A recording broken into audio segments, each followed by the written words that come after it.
¿Cómo realizar una buena herencia cripto? En este vídeo te voy a explicar cómo puedes realizar una herencia de unas criptomonedas hasta incluso que no las tengas declaradas, qué puedes hacer para mantener la privacidad durante todo el proceso y qué puedes hacer para minorar y no pagar los impuestos de más.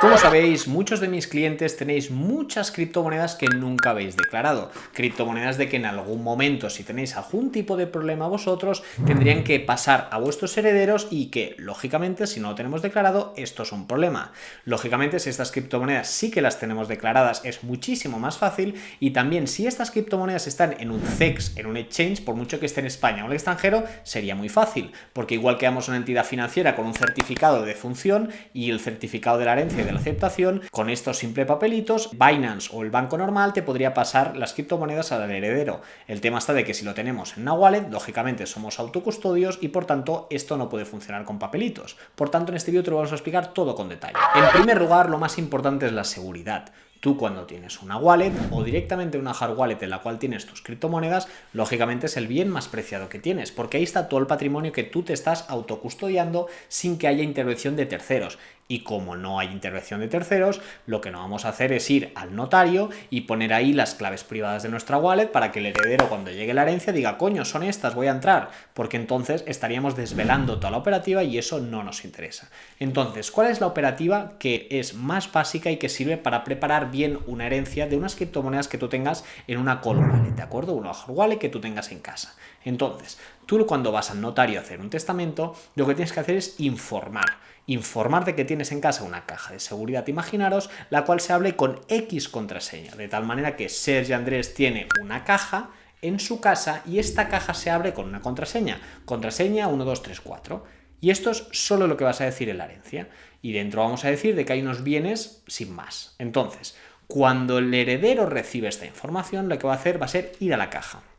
Y en esta caja va a poner 1234. Y lo que va a encontrar ahí va a ser, en primer lugar, la adres de la clave pública de tu billetera, simplemente la clave pública. Después va a tener la localización de los dos sitios en los cuales tienes la clave privada escrita y guardada, en un sitio físico en la casa de tu padre, en un sitio físico en la casa de tu madre, y en tercer lugar, los pasos 1, 2, 3 escribitos para tontos de cómo puedo hacer una wallet, cómo puedo coger esas criptomonedas y entrar en esa wallet y cómo puedo hacer una transferencia de tal manera que este heredero reciba estas criptomonedas, ¿de acuerdo? ¿Para quién? Pues para una persona heredero que no esté familiarizada en el mundo cripto y le den miedo este tipo de operativas. Entonces, en tercer lugar, el heredero lo que haría sería ir al sitio físico 1 y al sitio físico 2 a fin de coger la mitad y mitad de la clave privada de tu wallet. Entonces, finalmente, volvería a la caja de seguridad y ahí es donde cogería la hard wallet que estaría ahí metida, pondría la clave privada conectándola con el ordenador y entonces tendría acceso a las criptomonedas. Lógicamente hay un sistema de backup, es decir, si alguien entra en tu casa y ve la caja de seguridad y la revienta a golpes y la abre,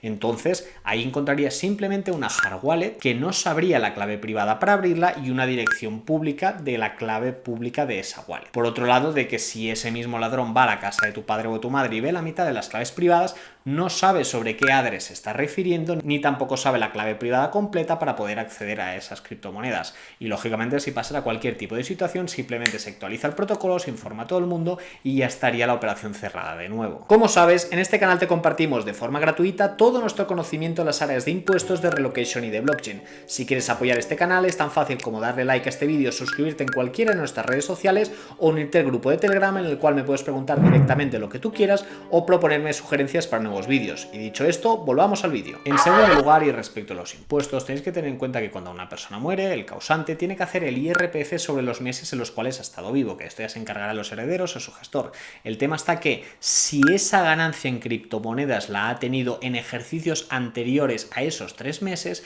no se debería integrar en el IRPF de esta persona. Por el contrario, si el aumento de criptomonedas, la plusvalía, lo ha tenido el causante durante esos meses en los cuales ha estado vivo, si informamos de eso a Hacienda, eso se debería incorporar a la herencia y asimismo, si el causante no declarara esa ganancia, el sucesor, el heredero, en la medida en que asume la figura tributaria del sucesor de la persona física, la responsabilidad de esa plusvalua que no ha pagado el causante en su IRPF respecto a las criptomonedas que ha ganado, se pasaría la responsabilidad al heredero, que sería el que tendría la obligación de hacerlo. En segundo lugar, y respecto al impuesto sobre sucesiones y donaciones, tenéis que tener en cuenta de que, por ejemplo, en Andorra no existe porque no tiene ningún tipo de sentido, pero en España sí que existe, pero muchas comunidades autónomas lo tienen bonificado, sobre todo si son operaciones y transmisiones en primer grado de padres a hijos, por ejemplo. De tal manera que en este caso, en este tipo concreto de comunidades autónomas, sí que te sale a cuenta poner las criptomonedas en la herencia, de tal manera de que tú puedas recibir estas criptomonedas aplicándote la deducción, de tal manera que si está bonificado, imaginaos, el 99%, tendríamos que pagar solo el 1% de los impuestos derivados de esa transacción, lo cual de hachazo lo romperías todo y ya tendrías la transacción limpia. Por otro lado, si esta transmisión la realizas sin informarlo en la herencia, lógicamente no se pagaría impuesto de sucesiones y donaciones en la medida en que no estarías informando a Hacienda de que tú tienes esas criptomonedas, y eso quedaría directamente en la blockchain y seguirías siendo anónimo. Y finalmente, respecto a la prescripción, que esto lo hemos comentado mucho, tened en cuenta que la prescripción administrativa son 4 años, que es el tiempo que tiene Hacienda para liquidarte un impuesto antes de que prescriba su derecho. Entonces, aquí tenéis que tener en cuenta, en primer lugar, la ganancia, es decir, esta ganancia por la cual el causante ha obtenido un dinero derivado de las criptomonedas, ¿se ha declarado o no se ha declarado? Porque si no se ha declarado, cuando acabe el periodo voluntario del pago del impuesto que toque declarar esa ganancia, ahí empezará a contar la prescripción. Pero, por otro lado, se puede llegar el caso de que, por mucho que nos pensemos de que el causante de forma anónima y sin que nadie se entere me ha heredado unas criptomonedas en el año 2020 y yo en el año 2030 esas criptomonedas hago el cash out, puedo pensar, claro, el impuesto de sucesiones y donaciones se empezó el día sacuo, ¿no? El inicio del cómputo de prescripción en el año 2020, han pasado 10 años, por tanto está prescrito. Pero aquí Hacienda, y veremos sobre todo en estos años venideros que habrán más operaciones de estas, lo que puede decir es que el dies a quo, el inicio de la prescripción, empieza a contar desde que ella se puede tener conocimiento para poder liquidarte. Por tanto, puede ser que el inicio de la prescripción te lo empiece a contar el 2030 y no en el 2020, porque era imposible que tuviera conocimiento de que tú habías realizado esta operación. Por tanto, tenemos que ver con el tiempo, a ver cómo Hacienda va tratando estos casos para ver si nos interesa, si tenemos un impuesto de donaciones muy alto, por ejemplo, si el que te está heredando no es tu padre, sino que es un amigo o un familiar muy lejano, en el cual sí que se aplica este impuesto sobre sucesiones y donaciones, en el cual tú no has declarado, tenemos que ver el tratamiento fiscal a efectos de prescripción para ver si interesa meterlo en la herencia o no meterlo.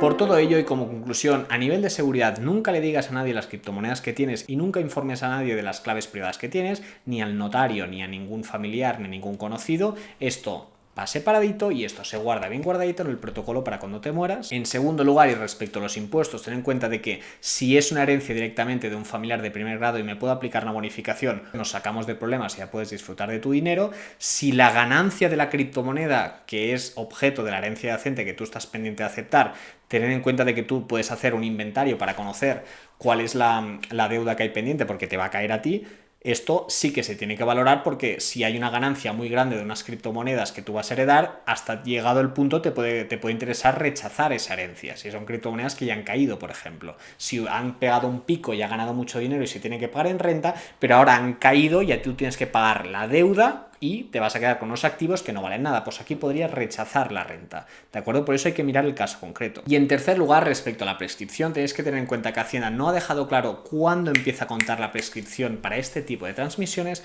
por tanto tenemos que atendernos en un futuro y no confiar de que si la transmisión se hace en blockchain, empezará a contar la prescripción cuando se haya hecho la transmisión. Por todo ello, es un tema bastante nuevo y me gustaría saber vuestra opinión, la cual podéis dejar aquí abajo con el método que vosotros consideréis más necesario. Me podéis hacer más propuestas de vídeos en Telegram y cualquier cosa, ya sabéis, estoy a vuestra disposición. Un saludo y nos vemos en el siguiente vídeo.